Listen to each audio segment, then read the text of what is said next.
If you have ever thought lost, confused, overwhelmed with a special education system, this is for you. Parents, teachers, admins, therapists, I know what it feels like to be navigating this system, but I built a system to help you. Let's talk about it on this episode of the Special Education Inner Circle podcast. I'm your host, Catherine Witcher, and I'm doing something different in this round of the Master IEP Coach Mentorship. The Master IEP Coach Mentorship has been around since 2017. I've been helping parents navigate the special education system for 25 years, and in 2017, I decided to help others learn how to use the systems that I had built so they then could navigate at their own IEP table. And if they wanted to, and maybe this is you, to help other parents through the IEP process. So you can use the systems that I'm talking about.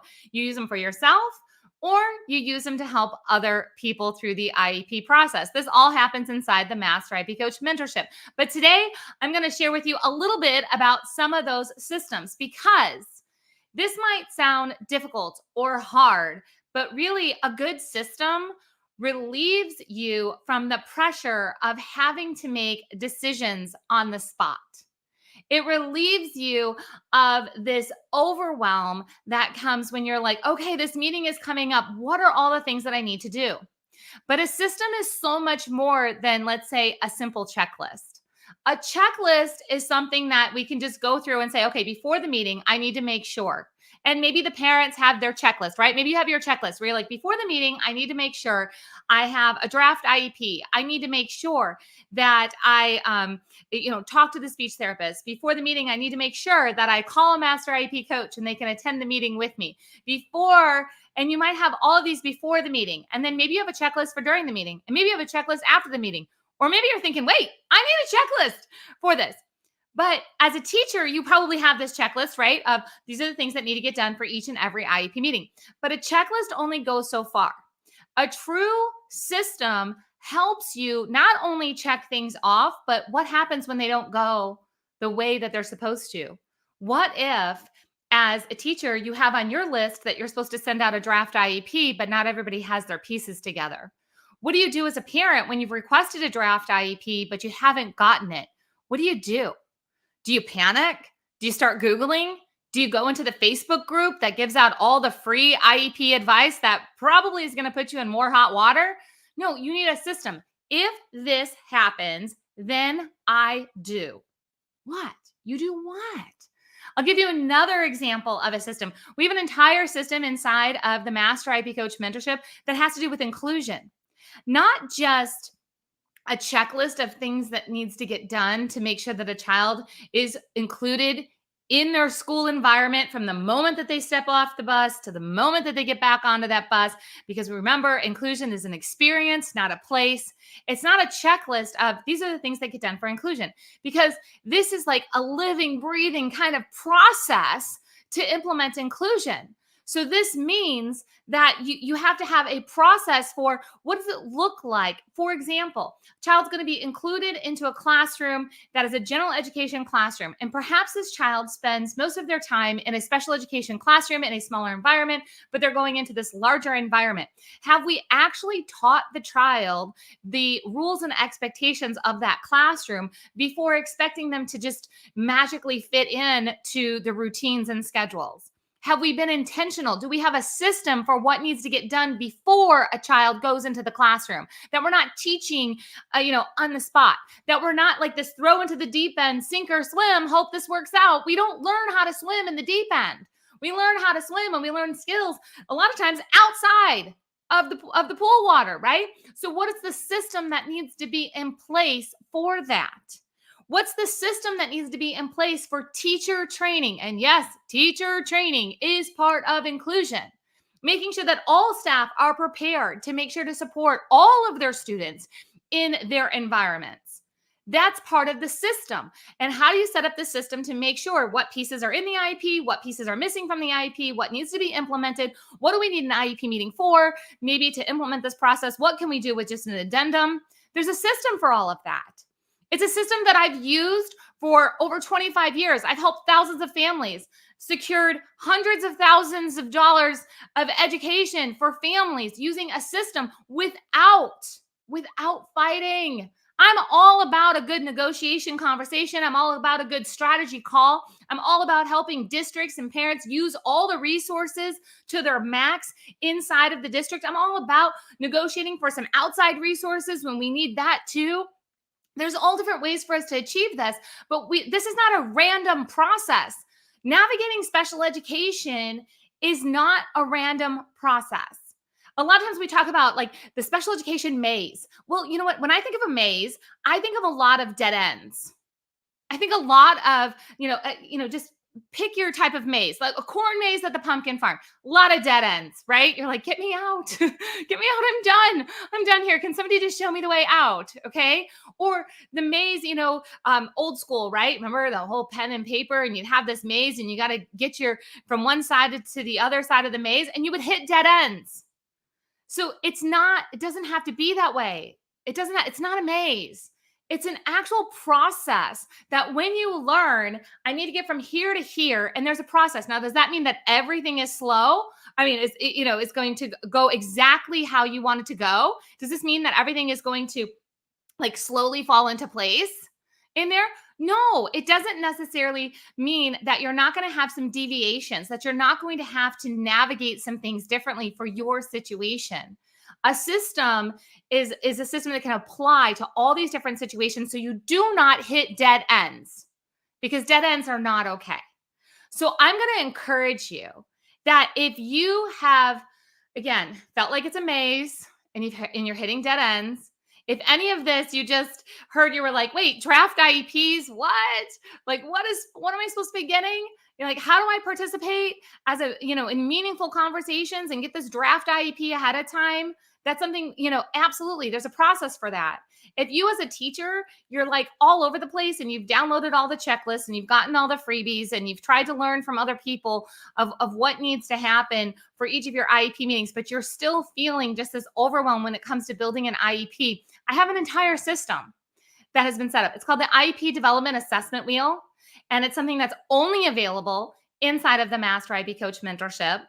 I'll be sharing some of the feedback that just came from the last cohort of the Master IEP Coach Mentorship when it comes to the IEP wheel. I'll share that on a future episode. It has been an amazing tool. Has now been in place. This specific system has been in place for 2 years, meaning in this format. I've been using it for 25 years, but it was my personal system. And I had to develop this so I could give it to you, so you could then duplicate this at your IEP table. But don't ever feel like this is guesswork. The IEP process is not guesswork. Don't ever feel like it has to be a dead end. Don't ever feel like you have to just jump into, free groups on social media and take random advice to try to figure out what's going on. It's not that big of a mystery once you see things laid out and you see how to get from point A to point B. And if things don't go, it's almost like a choose your own adventure. How about that? Let's use choose your own adventure instead of a maze. So choose your own adventure. You don't hit a dead end. You might choose a different path. So you might end up with a different end to the story than what you even thought. But you didn't hit a dead end. You still got from point A to point B. You're still getting there. You're just doing it differently. So there are systems for pre-IEP meeting work that needs to happen, systems for in the IEP meeting, systems for after, systems for inclusion and what needs to happen, for assistive technology, for accommodations and modifications, for writing IEP goals in the real world. Like, let's get rid of the fluffy IEP goals just because the curriculum says this was what skill is next in line, right? Let's do this better. And to do that, you absolutely can implement this system. So I just want to encourage you again, if you are all over the place when it comes to IEPs, it doesn't have to be this way. It's important for you to know that there are ways to get from point A to point B. I'm going to just share with you a little bit about a couple of people who have joined the Master IEP Coach Mentorship. And here's why. Because it's important for everybody who decides to come into the Master IEP Coach Mentorship to have a strong, heartfelt connection to special education. It's important for you because we are an entire community of, parents, teachers, admins, and therapists who are implementing systems to create change within our archaic school system, right? Our school system is not set up for success for our students who learn differently. However, I can give you the systems to make the max out of the school system so we can see more success that maybe you even thought wasn't possible. So, for example, we had Allison who has joined the Master IP Coach Mentorship in the past. She's a graduate. She said, I have felt lonely in the special education world. As the only special education teacher at my school, I don't really fit in with the other teachers. As a special needs sibling, my family doesn't really fit in. I've had a passion to change special education so parents actually are part of the team. Now I have a way to do that and a group around me who wants to do the same thing. Or maybe you're more like Chastity. Maybe you've been in the school system a long time. She says, even as a special education educator and administrator for almost 20 years, I have learned so much about how the IEP process can be improved. That's the system. Okay, that's the system. So she, as an administrator, was navigating a lot of different things, but a system can make a huge difference. I am looking forward more than anything to bring this learning to my school to help shape our special education team to become one that the families look forward to working with. I got one last one for you. This is from a parent. Her name is Christy. She took the Master IP Coach mentorship years ago. I'm so excited for where she is at now on her Master IP Coach journey. She says, I'm so glad that I took this mentorship. I not only have learned how to make more of an impact in my own child's education, but also how to start helping other parents.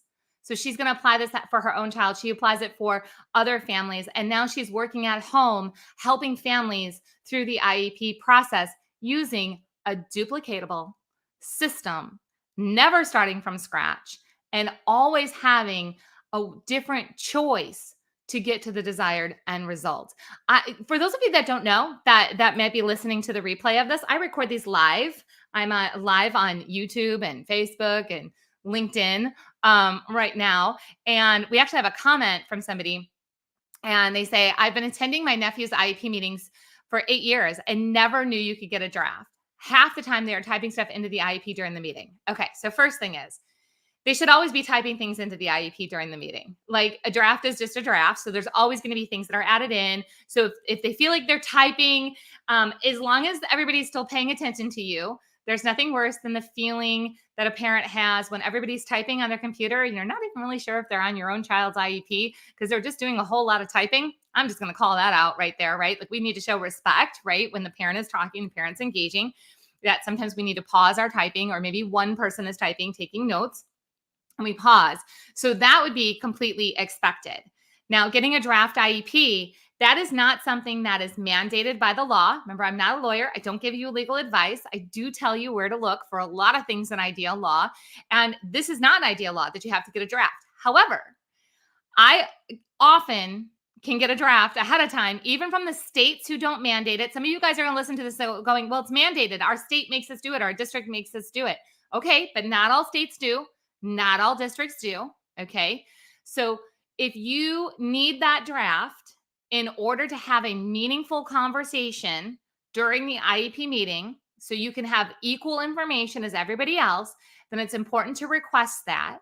And if you cannot get a draft, then there's two options. Number one, you pause the meeting, like you defer the meeting till a little bit later until they can get you a draft. You're like, you know what, then we can do it next week or 2 weeks. When can you get me a draft?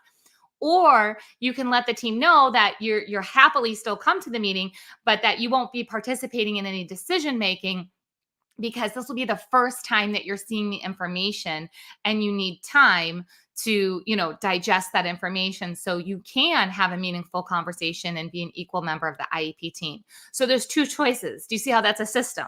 So it's like, okay, this is the letter, which, by the way, I have all the templates. This is the letter that you write to build collaborative relationships with the IEP team. This is how you request a draft. This is what you do if you don't get a draft. Here are the templates for that. And then based on their response, here's what you do next. It's really this workflow that will get you to either A, having a meeting where it's very clear that you didn't have the information ahead of time. So not all decisions will be able to kind of come to a close. Like, there's going to be an ongoing discussion, or that you're going to postpone the meeting until you can have that information. So there's systems for everything. So I want to encourage you, first of all, thank you for showing up to your nephew's IEP meetings and helping helping your family navigate this process. And there's a process to get that draft IEP in a collaborative way. So, all right, everyone. I love this conversation all the time that we can have about different systems. What do I do if? And usually there's something that you're in the middle of, and it's like, well, we should have done this ahead of time, but we didn't. So we're going to jump in the middle of the system and then we're going to put it into practice. And then next time we're going to implement the system this way. And it really gets you into this productive conversation, productive routines, and it makes the IEP process really deliver results that are different than what you've seen before. So I'm going to make sure that you guys have the link to the Master IEP Coach mentorship wherever you are listening to this. Come join us in our next cohort. And our next cohort, and I can't guarantee, like if you're listening to this like later on, like after March 9th, I can't guarantee how the next cohort after this is going to run, but I can tell you how our March 9th cohort is going to run. And I'm super excited about this one. You're going to block off your calendar on March 9th. Don't worry, you get the replays if you can't show up live, but I really hope that you show up live.